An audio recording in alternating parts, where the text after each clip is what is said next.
Hello all, welcome to my channel Dubai आणि मी. तर आज आपण निघालो आहोत दुबई मॉल फिरायला. जगातलं सगळ्यात मोठा मॉल जो बुर्ज खलिफाच्या जवळ आहे. तर आपण शेख जायद रोडवर आहे. इथे दोन्ही साईडला स्काय स्क्रॅपर्स बिल्डिंग आहेत आणि इतकी जास्त ऊन आहे की ऑलमोस्ट लाईक 50 डिग्री सेल्सिअस बाहेर फील होतं. तर आपण या रोडने जातो तर बघा किती छान स्वच्छ ग्रीनरी, खूप चांगले रोड्स आहेत इथले.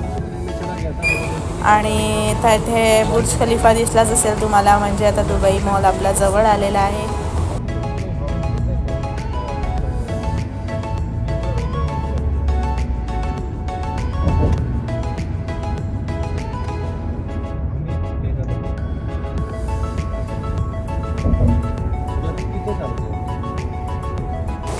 तर आपण आता गेट नंबर 3 वरून एंट्री करतो आहे, जिथून ॲक्वेरियम आणि बाकीचे ठिकाणी खूप जवळ आहे, नाहीतर खूप चालावं लागतं या मॉलमध्ये. सो आता आपण एंट्री करत आहोत गेट नंबर 3 थ्रू.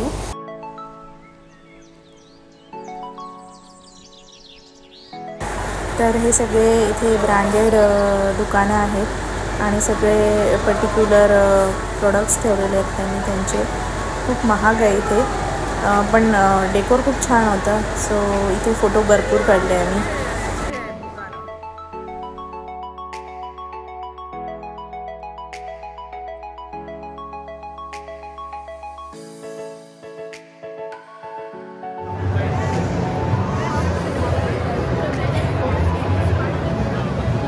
तर हे आहे दुबई आईस रिंक, खूप फेमस आहे इथलं मॉलमधलं.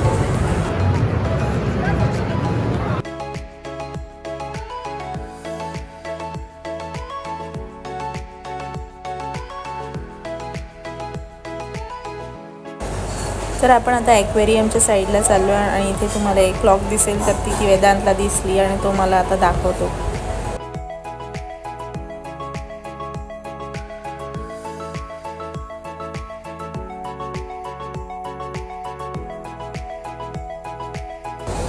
असं आहे जगातलं सगळ्यात मोठं ॲक्वेरियम. इथे छोट्या माशांपासून तर शार्कपर्यंतसुद्धा फिशेस आहेत. तर तुम्ही इथे बघू शकता, खूप मोठं ॲक्वेरियम आहे आणि खूप गर्दी असते इथे समोर. काही नवीन फिशेस मला यावेळेस दिसल्या, तर मी त्याचा व्हिडिओ काढला आहे, पुढे दिसेलच तुम्हाला. ॲक्च्युली इथे बाहेरून बघण्यातच मजा आहे, आतमध्ये जाऊन आय डोंट नो, त्याची तिकीट पण खूप जास्त आहे आणि काही एवढं व्यवस्थित दिसत नाही, म्हणजे बाहेरून चांगलं दिसतं उलटं.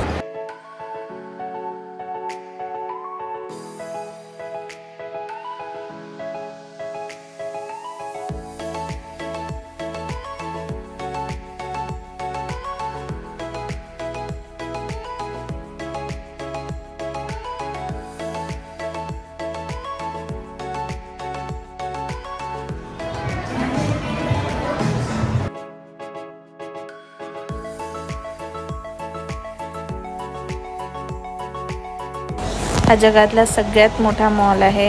इथेच 3-4 फ्लोर्स आहे आणि खूप मोठा एरिया आहे हा. तुम्ही इतकं एका दिवशी फिरूच शकत नाही.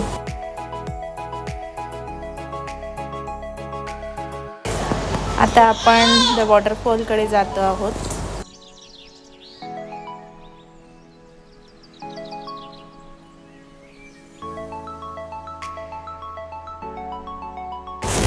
हा पण एक स्पॉट फोटोज काढण्यासाठी खूप छान आहे, वॉटरफॉल आर्टिफिशियल.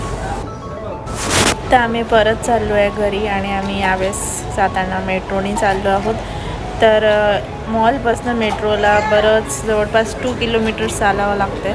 पण हे सगळे AC आहे इथे आतमध्ये आणि फास्ट स्पीडसाठी बघा इथे असं ते त्यांनी दिलेलं आहे, त्याच्यावर चालून जाऊ शकता तुम्ही. आणि खूप छान युटिलाइज केलेला आहे त्यांनी स्पेसचा. तर तुम्ही इथे बघू शकता किती छान लाईटिंग लागलेलं आहे. हे सगळं दिसतं त्या टनलमधनं जाताना बुर्ज खलिफाच्या बाजूला. तर लाईटिंग खूप छान दिसत होते संध्याकाळच्या वेळेला. तर अशी होती आमची ही संध्याकाळ. तुम्हाला कसं वाटतं ब्लॉग नक्की कळवा. Thank you for watching my blog.